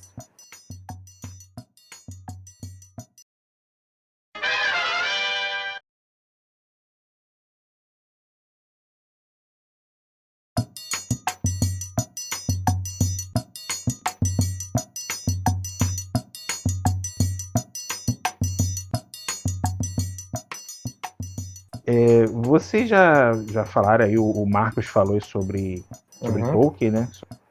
Eu vi que ele lia bastante. Mas assim, como é que eu posso dizer? O que você, além de Tolkien, né, já mencionado, o que vocês gostam de ler, assim? Qual que uma obra literária, tanto de fantasia ou tão ficcional ou não, assim, que marcou vocês? Se vocês já chegaram a ler algo a inspirar, inclusive, que possa ou não ter inspirado vocês aí no que vocês já fizeram, nos projetos que vocês já fizeram? Sim. Em questão de inspiração, cara, dos nossos projetos ou de modo geral aquilo que nos marcou mesmo? De um modo geral, que marcou vocês assim de um modo geral. Olha, eu gosto. Ficcional ou não? Tem um livro que eu li durante a infância, é um livro chamado Meu Pé de Laranja Lima, José Mauro Vasconcelos. Não é? Poxa, é um livro fenomenal, cara. Eu acredito que ele não tenha influenciado de modo geral, direto, né? A construção, ou então a escrita desses RPGs, mas ele influenciou ao gosto da leitura e principalmente que a criança não pode perder a criatividade, mesmo depois de adulta, né? A pessoa ela não pode perder a criatividade. Evidente que o protagonista, o personagem principal da história, né, o Zazinho, ele não tinha uma esquizofrenia, não sei, eu acho que ele não é esquizofrênico, não. Ele, de fato, falava com o Pé de Laranja Lima, né? Mas não era o Pé de Laranja Lima que respondia, era a criatividade dele, porque ele era uma criança muito solitária. E isso acabou que foi um amigo durante muito tempo, sabe? É um livro, nossa, é um livro triste demais. Né? É um livro sobre perda, é um livro sobre luto, é um livro sobre criatividade e também você perder essa criatividade. Então, foi um livro, você falou, foi o primeiro livro que me veio que me veio à cabeça, né? Agora, os livros do Tolkien também, principalmente o Hobbit. Para mim, o Hobbit ele é a obra-prima do Tolkien, cara. É o meu livro favorito. O Senhor dos Anéis... Vocês são mitos, cara. Vocês dois são mitos. Vocês Isso. conseguirem ler o Tolkien assim com tanto tesão, cara. É porque você não viu o meu favorito ainda, Antes dos hobbits saírem do condado, eu desisti de ler. Mas isso é verdade. Pra ser sincero, até hoje. Eu li o Condado, até terminar o Condado foi a parte mais difícil de ler. Depois que eu saí do Condado, eu engatei. Sim. Mas ler o Condado é difícil sim. porque você tá muito perdido, velho. Você tá muito perdido no Condado. Entendeu? Mas aqui pra nós, agora eu vou falar a verdade. Silmarillion, ninguém merece, cara. Puta que pariu, para com isso, não. Caralho, acho que ele fumou. Eu acho que ele fumou uma maconha, usou ópio pra escrever aquela porra. Rapidamente botando um adendo aqui. Eu tava vendo. Ele tá todo cagado. Que isso? Sim, até hoje. Eu tava vendo a tradução de uma música, uma música do Blind Guardian, Mirror Mirror, né? E que Blind Guardian, para quem não conhece, é uma banda de heavy metal sinfônico, né? Heavy metal sinfônico não, uma banda de power metal, né? Uma das maiores de todos os tempos aí, dos anos 80, e a inspiração deles é praticamente Tolkien. É uma banda de rock tolkieniana, né? E Mirror Mirror, vendo a análise da letra, é basicamente Silmarillion. Até o garoto falar, vocês querem entender a letra dessa música? Leia Silmarillion. Eu li por conta do caralho, que eu vou continuar lendo aquela porra. Eu li as 5 primeiras páginas. Cara, é muita viagem. O cara ele vai e volta e roda a porra da Terra-média e... sei lá, viaja muito, cara. Eu me perdi naquela porra daquela leitura. Ainda tá no condado aí. Mas assim, não... Isso, também. Mas o Senhor dos Anéis eu desisti antes antes deles saírem do condado, cara. Que eu lembro que eu fui ler. Você é um homem de pouca fé, tá? Sou. Que eu fui ler. Eu fui ler esse livro na época, eu tava na 8ª série. Foi quando. Foi um pouquinho antes disso. Não, já tinha saído o primeiro filme. Aí foi aquele rebuliço, né? Todo mundo, vamos ler o Hobbit. Não, perdão. Vamos ler o Senhor dos Anéis, que não sei o que. Caralho, o Senhor dos Anéis. Aí era uma briga. Eu estudava na escola estadual aqui da minha área, escola estadual Nilo Peçanha. Aí tinha uma biblioteca lá, né? E eram 3 cópias desse livro Senhor dos Anéis, né? E eu fiquei lá 2 semanas lá aguardando a minha vez pra chegar. Porra, peguei o Senhor dos Anéis. Vamos começar a ler. Caralho, meu irmão. Eu sei que já tava ia chegar na página 20, eles não tinham saído da porra do condado. E eu já tinha visto o primeiro filme. Eu, maluco, que enrolação. Não vou jogar essa porra não, cara. Mas assim, é inegável, é lógico que, né, a cultura, a herança que Tolkien deixou para nós com as obras dele, né? Mas assim, no âmbito de narrativa, porra, tem que ter paciência, cara. Por isso que eu digo, vocês dois são mitos, cara. Vocês são mitos, porra. O cara consegue ler Silmarillion. O cara tem paciência para ler Silmarillion. Puta que pariu, cara. Você é mito, mano. Não, lê eu li. Lê eu li, cara. Caralho, é muito... Lê eu li. Agora, se eu entendi alguma coisa, eu juntei as palavras lá. Você é um cabra da Eu fui completando. Vocês são mitos, mano. Pode mudar o nick aí. Baikal Cabra da Peixe. Literalmente, cara, porque é muito. É uma interpretação muito rebuscada. Até não mesmo é rebuscada, cara. pela época que ele escreveu, né? Divino, literalmente. Sim, literalmente. É enoquiano que ele escreveu, aí por isso que a gente não entende. O primeiro capítulo é sobre a orquestra do criador, com cada um dos primeiros filhos dele tocando um pouco do instrumento, aí tem um que toca errado, que é o que vai fazer errado a vida inteira. É interessante porque você tem várias influências nele por trás, você vai meio que decodificando esse Silmarillion quando você vai lendo mais vezes e tal, é interessante. Mas para mim, do Tolkien é o que eu mais vezes voltei atrás foi o Silmarillion, né? Por 2 motivos. Primeiro porque porque ele é referência, né? Tipo, você quer entender a criação dele, você vai ler no Silmarillion, porque ele explica as coisas no Silmarillion, né? É a criação desse universo, desse mundo da Terra-média. Como eu falei, eu tenho bastante interesse nessa parte de história, de criação.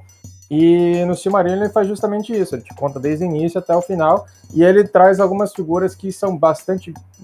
que, por exemplo, você vê nos cenários de RPG, o pessoal não ousa tanto quanto o Tolkien usou 100 anos atrás, é muito legal isso. Sim. Ele faz um mundo que era plano e vira redondo, né? Isso é uma das coisas que ele faz, né? Ele cria as coisas de um jeito muito... que tá nessa parte mítica, e ele consegue fazer isso ao mesmo tempo em que ele também faz um troço meio acadêmico ali, um tanto, o jeito de escrever dele. Mas uma outra das coisas legais, como eu falei, é a parte que tem no final atrás, né, que você tem os apêndices maneiros, né? Mas como o Wesley falou do livro da infância, eu tinha visto alguns livros naquela época que você tem na escola, você tem um monte de livro que eles mandam você ler, né?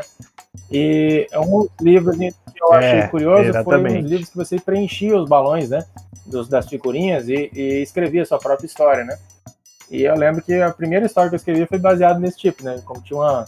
Aliás, eu fiz as primeiras histórias, como eu falei, eu recriava às vezes a coisa com quadrinhos que você fazia em casa, com a qualidade técnica que é a mesma que eu tenho hoje, é incrível. Eu parei minha habilidade de desenhar aos 7 anos de idade, pelo visto. Então eu escrevi quadrinhos com aquela qualidade de desenho ali, né? E um livro permitia fazer isso. Mas um livro que eu li era O Menino Sem Imaginação, do Carlos Eduardo Novaes, que é um escritor que escreveu tanto história do Brasil, mas como também escreveu alguns romances infantis juvenis, que é também a maioria das pessoas que leu o livro também não gostou, mas que é sobre esse menino que via TV o tempo inteiro e que ele não tinha imaginação. O professor pede, e ele percebe um problema dele quando o professor pede para ele desenhar uma galinha. Ele nunca tinha visto uma galinha, menino da cidade, né? E ele pega a descrição da professora, né? Como é que é, etc. E ele cria um monstro, porque ele não consegue imaginar as coisas que ele vai falando. Então ele fala assim, ela tem um pescoço comprido, mas não muito. Aí ele fez aquele tipo, metade de uma girafa, que também nunca tinha visto, né? Mas ele faz aquela coisa pescoçuda comparando com o pescoço de um cachorro, sei lá. E aí ele fala assim, aí ele tem um papo, né? Aí como é que é esse papo? É tipo uma sacola pendurada no pescoço. Aí tem uma sacola desenhada depois do negócio. Aí ela tem umas pintas assim no corpo. Aí, em vez de parecer que era um bicho pintado, parecia que tinha sarampo o bicho, né? Os pés deles são magrelos e compridos, parecendo umas molas. Tinha uns pés de mola. Enfim, sai um bicho completamente diferente de uma ave, né? E aí o pessoal percebe que ele tem um problema, etc. E o garoto segue dali pra frente. No final da história ele até ganha um pouco de imaginação. O final dele é mais feliz que o meu. Mas é um livro bem interessante, que é um livro do infanto juvenil, mas que ele trabalha essa questão que um pouco é crítica, né? Do pessoal falando, fica vendo TV demais, a imaginação some por causa da TV. Mas é um pouco que eu achei muito similar comigo, que as pessoas sempre acharam que eu tinha muita imaginação, e a mesma coisa que dizia no garoto, porque ele via os personagens na TV e desenhava os personagens, né? E eu fazia a mesma coisa do que ele, entendeu? Você via no videogame as coisas e reproduzia no videogame, nos meus jogos iniciais e tudo mais. É um livro que eu achei muito interessante. E fora o Tolkien que a gente mencionou, o livro do Jô Soares, geralmente o pessoal gosta mais do Xangô de Baker Street, mas eu não li esse. O que eu li foi O Homem que Matou Getúlio Vargas, que eu achei muito legal, porque é um livro que conta um cenário histórico, mas com uma história, vamos dizer assim, dramático-comédia, uma comédia dramática, né? Porque tem um drama dos personagens, mas ao mesmo tempo o cara é muito cagado, o assassino do Gavrilo lá, então ele o Dimitri, ele é muito cagado. Fica uma coisa meiro Pantera Cor-de-Rosa, né? É bem interessante. Esse livro foi um dos que eu li por bastante tempo também. Eu quase nunca li uma coisa 2 vezes, eu esqueço a maioria delas. E um outro que eu li que eu achei interessante foi o mais recente relativamente, né, 10 anos atrás, do Marcos Zusak, né, a menina que roubava livros e o menino pijama listrado, que eu achei uma narrativa interessante, porque, como eu falei, ela representa um ponto de vista infantil, escrito por um adulto, mas de um jeito que você consegue ver a mente da criança funcionando, né? E é interessante porque ele trata a criança com respeito que muitas das vezes uma obra que representa crianças não coloca, entendeu? E isso também é interessante quando você volta no Tolkien, além do Hobbit, que tem essa natureza, mas eu, para ser sincero, nunca li inteiro o Hobbit em forma de texto. Eu li ele na forma de um quadrinho que saiu, que tem praticamente o texto inteiro representado no quadrinho. E eu vi o filme antigo deles, inclusive, desse a pouco, do Senhor dos Anéis eu vi, na verdade. Mas eu também, basicamente, li o Hobbit pelos apêndices dele, né, essas coisas. Mas eu li um outro que é sobre um rapaz que vai matar um dragão, que não é na Terra-média, que é um livro que ele escreveu de história para os filhos dele, e que é também uma história bem interessante, mas isso ali é até mais recente. Agora, se você quiser ver uma coisa que não dá muito fácil para ler do Tolkien, é as obras de natureza histórica que ele fez. Ele fez poemas da queda do rei Arthur e do Sigurd, e esses são bem mais impalatáveis do que o Silmarillion algumas vezes, entendeu? Mas, como eu falei, essas são algumas referências que, particularmente em termos de criação de universo, para mim, um dos que eu acho até hoje, sem comparação ao Tolkien, por conta de dois fatores. Primeiro, da dedicação, e segundo, por causa da ousadia. O sujeito, ele decide criar, e ele cria. Ele não faz uma coisa que é uma cópia de um terceiro, ele se inspira abertamente em coisas como mitologia nórdica, o arcabouço mitológico cristão também, as noções de bem e mal familiares, a época e tudo mais, mas ele faz a coisa dele, e ele se dedica fazendo ela, e para mim é uma inspiração essa forma de criar universos. Tanto que quando o Wesley me apresentou, por exemplo, até mesmo a Resistência Glock, que é uma ideia, como ele falou, né? Vamos brincar de calango. Aí eu falei, tá, como é que é a história desse povo, né?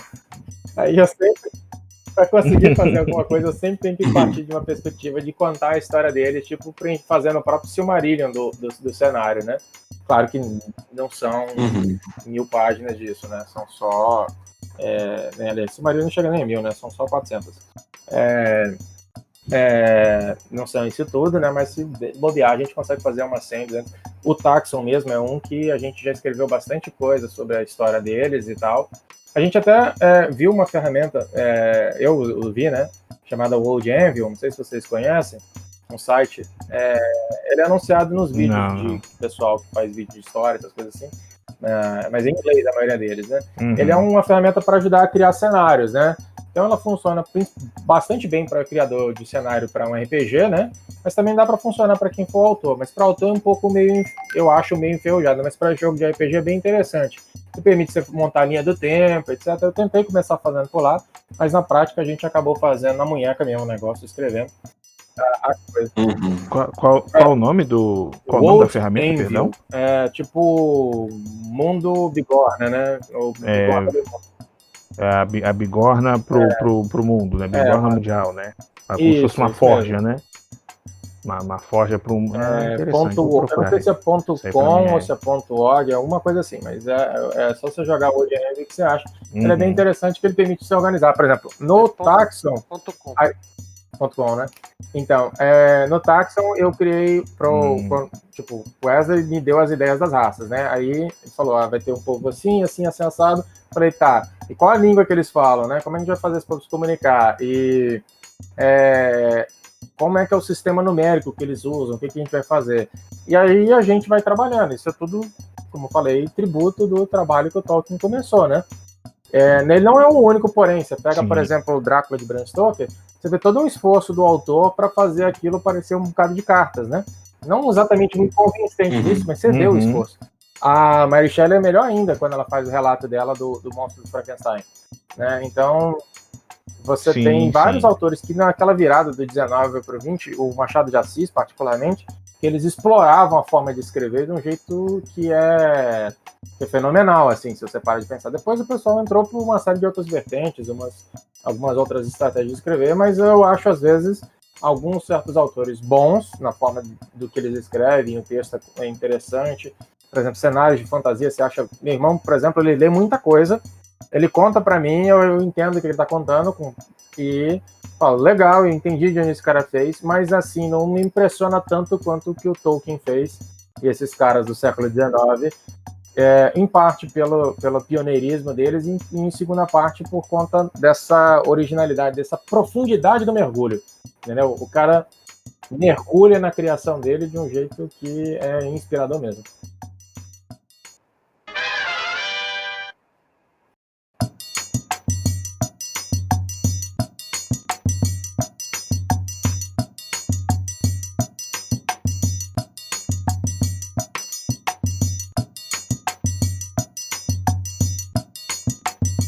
Polemizar aqui, vamos chegar à pergunta derradeira aqui, a pergunta polêmica. Sim. Eu vou tentar resumir, na verdade seriam duas perguntas, mas eu vou tentar resumir tudo numa só, né? Vocês estão aqui vocês criaram um jogo, né? Em volta aí de como é que dizer, cultura afrodescendente, né? Afro-brasileira. Exatamente. Em volta de uma mitologia aí praticamente, né? Vocês veem tem vários personagens uma religião, vamos dizer assim, né? Mas o que motivou vocês a criarem um jogo com essa temática de Umbanda, né, no caso, né, cultura afrodescendente?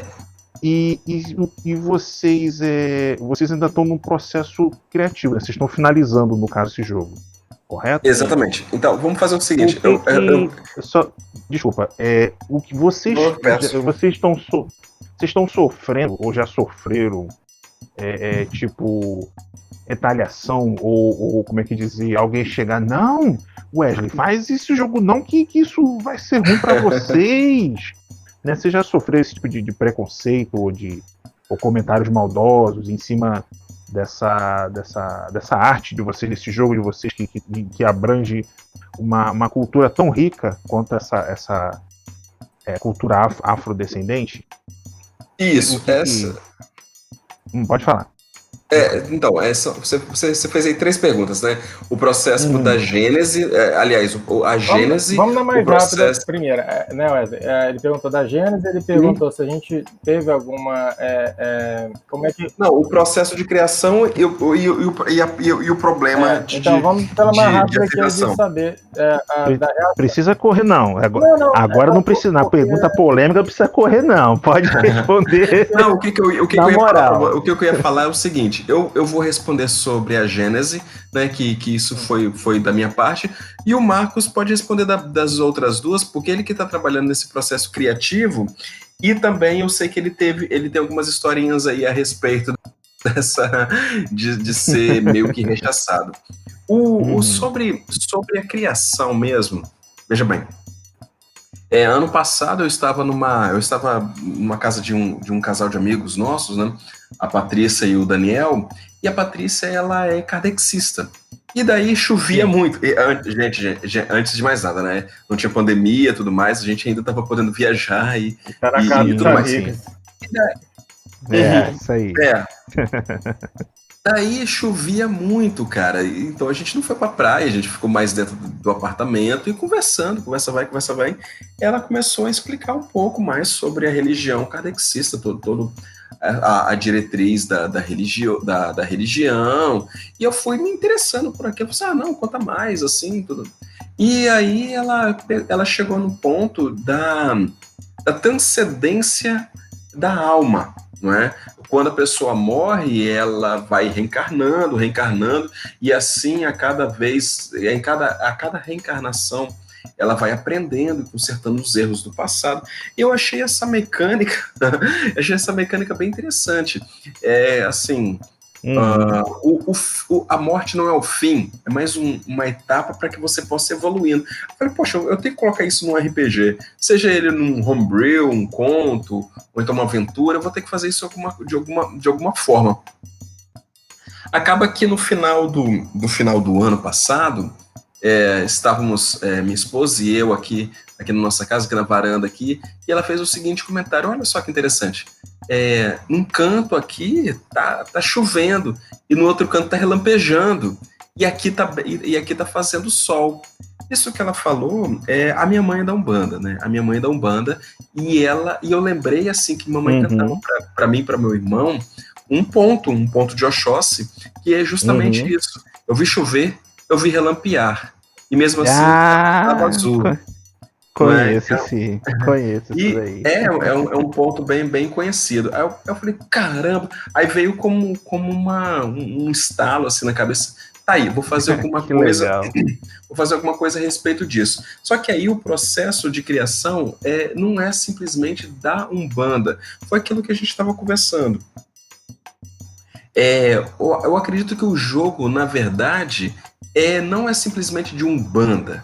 O jogo é sobre pessoas comuns, pessoas muitas vezes marginalizadas, da década de 30, da década de 40, do século passado, que são inseridas ali no que foi conhecido como Estado Novo, do Rio de Janeiro, e que também tem poderes e habilidades mediúnicas. E como pano de fundo a Umbanda, não é? Claro que aí como eu disse, né, o objetivo da gente é dar todo o arcabouço e ferramenta para que os jogadores possam usufruir de melhor do jogo. A gente pensou assim, não, então tem que escrever bastante sobre Umbanda, tem que conhecer bastante, vamos chamar gente, vamos criar um grupo de WhatsApp, vamos nos cercar de pessoas que conhecem, porque tanto eu quanto o Marcos, a gente não professa dessa fé, não é? Então, assim, é muito fácil escrever daquilo que a gente não conhece. Aí daí a gente começou a pesquisar, e passei para o Marcos e falei assim, Marcos, a ideia é essa, agora você se vira. vamos fazer aí. Então o processo criativo está na mão do Marcos, e eu não tive até então nenhuma ofensa ou algo do tipo. O que, na verdade, eu considero isso como hipocrisia. Porque eu falo isso com muita gente, né? A pessoa fala assim, legal, vou apoiar. Mas você percebe que ali por trás, assim, Deus, desconjuro, Deus que me livre, quero mexer com esse negócio de macumba, não. Né? Então, na verdade, eu acho até pior, cara. Eu acho que é melhor a pessoa falar assim, nossa, essa coisa do capeta, do que ficar aí com falsidade. Não, porque se ela virar para mim, se essa pessoa virar para mim já com esse tipo de preconceito, né? Olha, não, isso é coisa do capeta, Deus que me livre. Pelo menos me dá abertura pra gente argumentar e conversar, né? Se não, você tem certeza, vamos conversar, vamos dialogar aqui, a gente entra num ponto comum. Agora o Marcos não, o Marcos ele teve umas experiências aí de gente que falou mal com ele, desconjurou na cara dele. Porque é o seguinte, o Wesley tem uma mãe que pratica Umbanda e tal, e já eu sou de uma família católica, né? E um pessoal católico vai ali no espiritismo de vez em quando, né? No catecismo, como é. O Marcos é tão católico, o sobrenome dele é Cristo. Eu sou Cristo, eu sou filho de Maria e de José, então.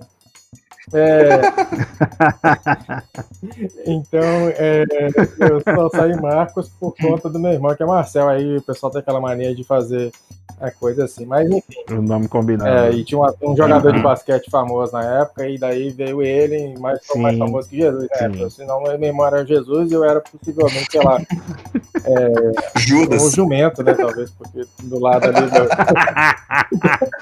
do lado de Cristo. Não, por causa da estrebaria, né? Que nasceu do lado de Jesus. Ou melhor do que Madalena, né, cara? Imagina. Aí porque eu conseguia ter uma menina, né? Que ela queria ter uma menina, mas não deu. Aí nasceu eu aqui, enfim. Mas o fato como você tem um convívio dessas pessoas e elas são criadas, né, há muito tempo, isso faz parte da religiosidade cristã do Brasil, de achar que as religiões africanas são adoradoras de demônios, né? E é interessante essa percepção no sentido acadêmico, né? Mas na prática ela leva a muitas práticas de preconceito.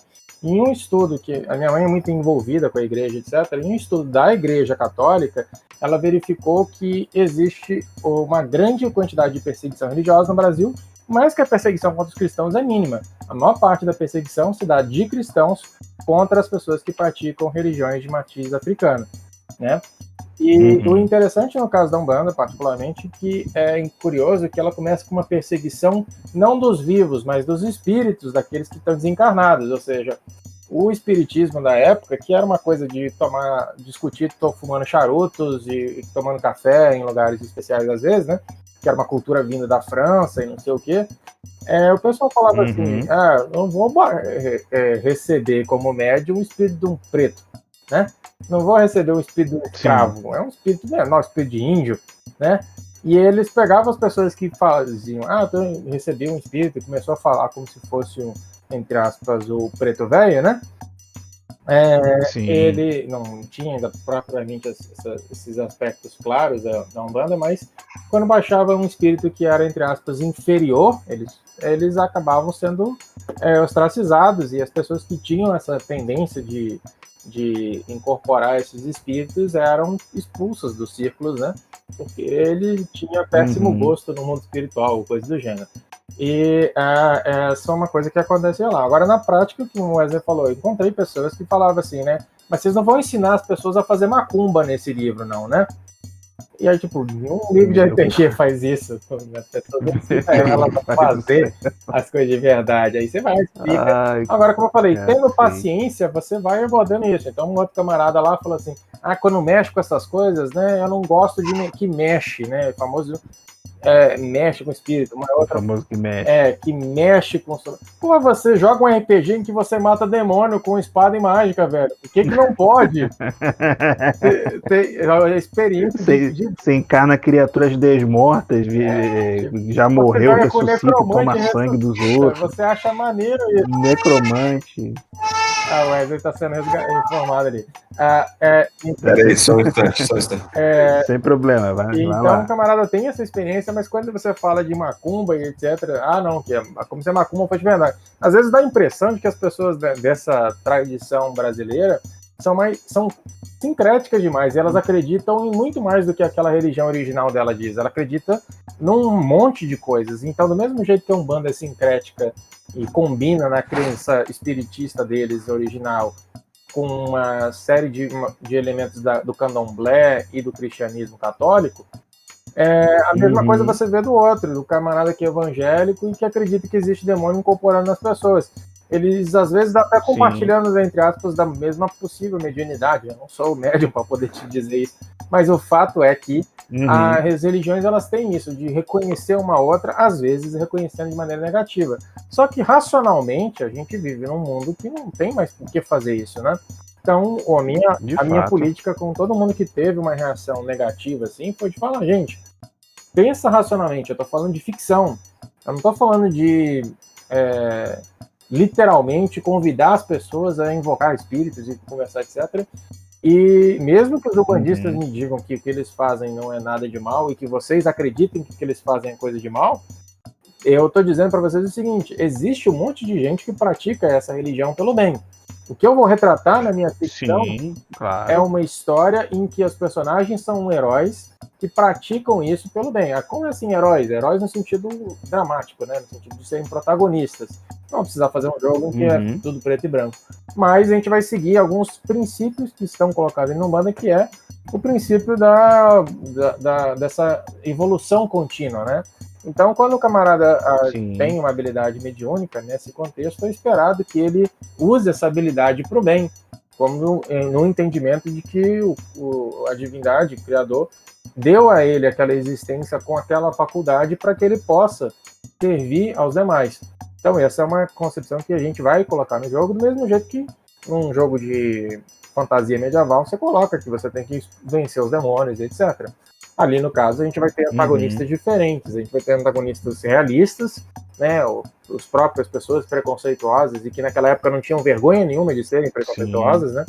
De ser preconceituosas, exatamente. Elas podiam ser, né? É coisa cultural mesmo. Você podia, na cara dura, usar um argumento barato de que vocês estão praticando prostituição aqui e atacar um lugar que não tinha prostituição coisa nenhuma, era só um lugar onde o pessoal estava brincando carnaval, ou então porque estava fazendo um terreiro ali e falava que tinha roubos sendo desmantelados ali, etc. Usava a desculpa que quisesse, desde que no fundo o cara estivesse atacando aquele grupo. Esse é um tipo de oponente que a gente vai colocar, e como no caso do Vampiro Idade das Trevas, né, a gente vai convidar os jogadores a conhecer mais da nossa história e particularmente desse cenário carioca, que na época, inclusive, era o Distrito Federal, né? E Sim. Na parte do aspecto mediúnico, né, a gente vai colocar as adversidades que os médicos enfrentam, né, internas, e a questão também de interagir com pessoas que precisam de ajuda deles, né, pessoas que estão despertando a habilidade delas. E isso não é uma coisa que acontece somente nesse cenário. Eu estava mestrando um outro jogo em que a magia tem um certo contexto e os magos tinham certa dificuldade. Aquela dificuldade dos magos, o autor daquele jogo não tirou do nada, ele está pegando com base nessas religiões mesmo que foram perseguidas, né? E que, entre aspas, as pessoas que tinham, por exemplo, ou a capacidade de incorporar espíritos ou problemas mentais, do mesmo jeito, eram atacadas em sanatórios ou então acusadas de bruxaria. E as duas coisas aconteciam durante a década de 30, né? O Brasil tem um péssimo histórico de hospícios, né? E os personagens históricos, inclusive, da Umbanda, muitos deles sofreram com passagens por hospícios, né? Porque eles incorporavam espíritos, né? E não hospícios no sentido de que eles receberam tratamento psiquiátrico, porque a maioria dos hospícios propriamente não fazia isso. Nem mesmo a psiquiatria do Freud direito. E sim, eles eram expostos a tratamentos de negligência, que não é bem tratamento, né? Mas negligência, e confinamentos e tratamentos violentos, né? O próprio exorcismo, que era muito frequente de acontecer, ele é muitas das vezes uma ação violenta. E a gente vai tentar, por isso que a gente precisa estudar bem, né? Para a gente conseguir reproduzir isso através de uma mecânica que produz uma ficção que não é ofensiva a nenhum grupo em particular, mas que gera para os jogadores a oportunidade de simular aquelas circunstâncias e fazer uma narrativa interessante vivendo esses personagens. Agora, como eu falei, perdão. Não pode falar. Que o Wesley chegou pra gente com isso, com a arte já feita, né? O filho da mãe já chegou pra mim com um pôster, entendeu? Ele me jogou a responsabilidade, não tive nem como dizer assim, Wesley, eu acho que, né? Não, ele só já... Toma aí. Chupa essa manga aí. Chegou assim, né? Chupa essa manga aí, toma esse pepino aí pra você. Descasca esse pepino. Não foi assim. Era uma capa, como tem no projeto lá do Catarse, né? Que vocês podem ver, né? O Catarse ME chover _e relampear.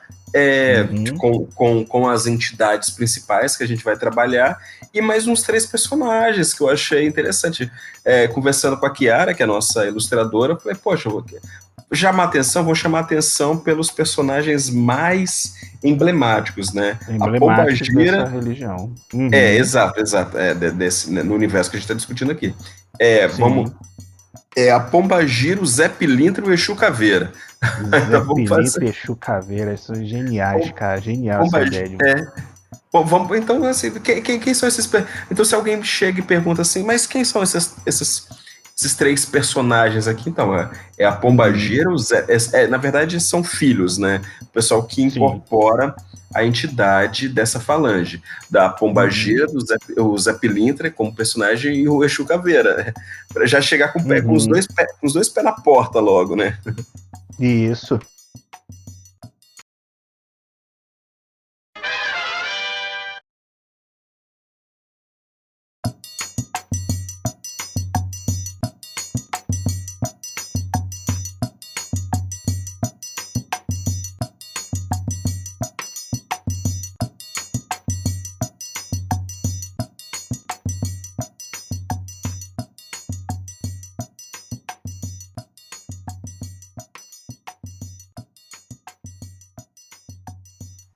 Gente, eu quero agradecer aqui a presença do Wesley, do Marcos.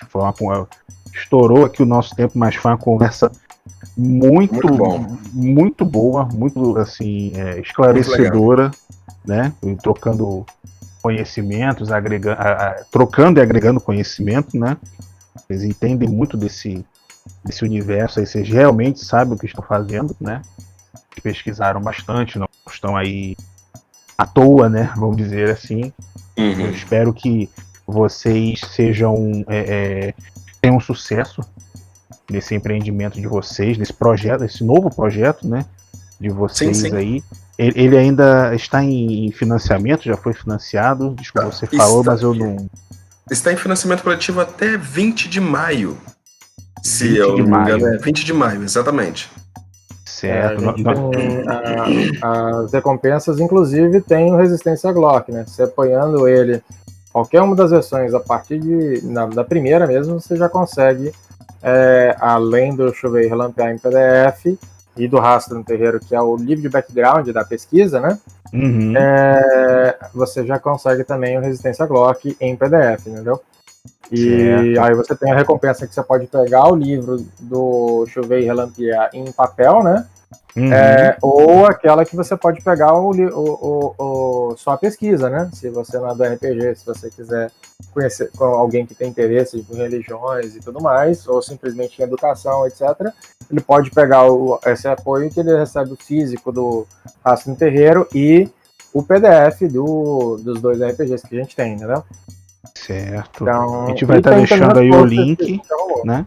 A gente vai estar deixando o link na descrição aí do vídeo, do link para você poder, quem quiser, né, quem estiver interessado aí, poder financiar o projeto aí dos amigos, né? E além do link aí do Catarse, quais são as outras redes sociais aí de vocês, para quem quiser estar conhecendo aí o trabalho da editora de vocês aí, do Jotun Raivoso? Como é que a pessoa você pode vai estar encontrar participando aí? isso, você vai encontrar Jotun Raivoso no Instagram. No Instagram, @Jotun Raivoso, tudo juntinho. Jotun Raivoso. Certo.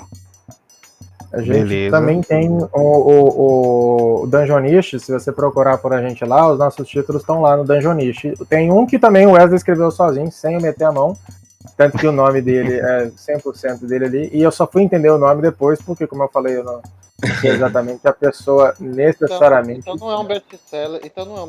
Não é. Não, como é que é o nome, Wesley? É o... Mistério Misto Quente. Isso. Misto gay.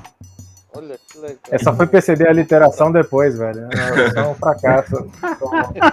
É um jogo infantil. Você vai jogar mistérios, né? Enquanto você está em casa, na segurança de sua casa, comendo um misto quente. É isso, só isso. Uma literação, uma brincadeirinha. Boa. Coisinha bem E o infantil. Resistência Glock que tá lá, né? Tá prontinho, né? Uhum, Você já até fez o app lá do último negocinho que você reparou lá nele, já, Wesley? Ainda não, mas vamos fazer. Mas isso não interfere muito Não, claro que não. A gente só tava aqui como eu falei, às vezes a gente tenta fazer o máximo possível, né? Mas você fazendo RPG sozinho, sem uma editora, é um trabalho pesado, né? O Wesley tascou na nossa mão de escrever, mas ele é que fez o serviço hercúleo, né? De fazer essa edição do livro todinha no Word, né? O cara fez um bagagem de trabalho, entendeu? Editar no Word não é moleza. Com imagem, então, é um troço complicado. O pessoal faz curso na faculdade, hoje em dia não tem curso para você fazer o TCC, tem curso para você formatar o TCC. Uhum, é verdade. É verdade. Aí, só que já passou por isso sabe como é que é negócio de entregar TCC. Exatamente. Então, a Wesley fez isso com o RG, fez um trabalho fodástico, velho. A imagem tá muito bonita. Não teve uma pessoa que eu mostrei o livro aqui que não achou o troço fenomenal, como diz o personagem. Então, novamente, eu desejo, né, um bom empreendimento aí para vocês aí, divulgando o trabalho de vocês, né? Então, muito obrigado. O Antônio Cássio tem alguma coisa aí para dizer para a gente poder encerrar aqui antes de chegar no outro ponto alto aí da nosso bate-papo aqui.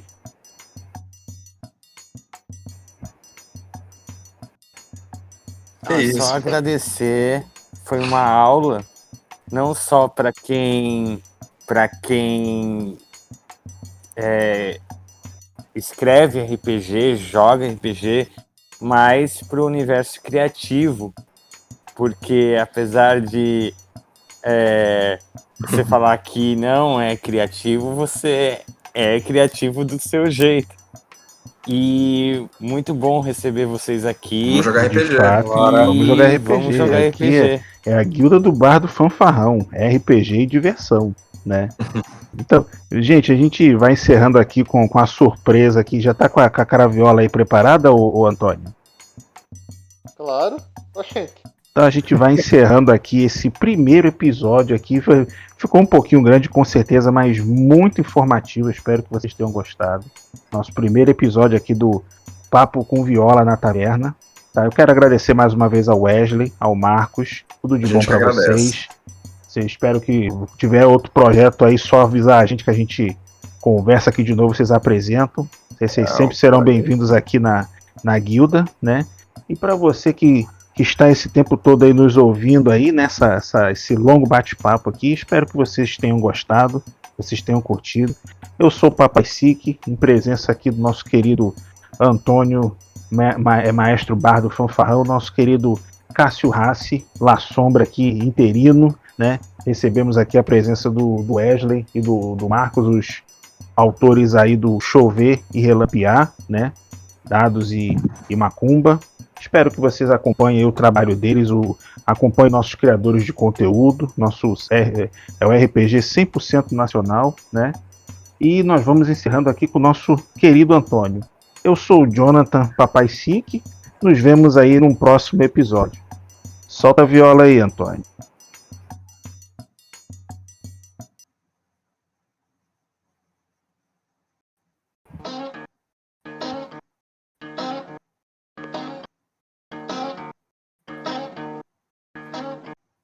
Oxente, cambada peia, a riégua dos cabrestos, agraciado nós somos, RPG, prosa e texto. Com seus dados e macumbas e sua criatividade, de toda a literatura, de toda a diversidade. Valoriza a cultura e nossa mitologia, misticismo africano, brasileiro da magia. Nossa guilda arretada agradece a eminência de Baikal e Tio Lele, com sua experiência nos fazendo garruchar, e para todo o Brasil chover e relampear.